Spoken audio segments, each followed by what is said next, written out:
Un Patikāvā Kalsā 2024 U10 čempioni Rīgā FC Academy U9. Mēs jau viņus jau uzskatījām, viņš ir lielāks.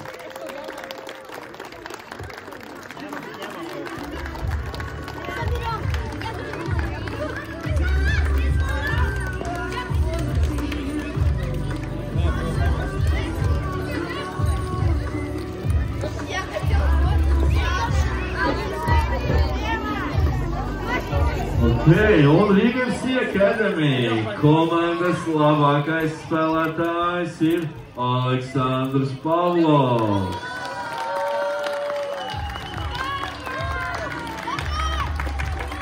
Ja izsaucam komandas vārdsargu, lai nodot kāds pīcis vārdsargam, iedo vārdsargam, tu drošāk. No labi. Un komandas kapteini, lai paceltu čempionu kausu.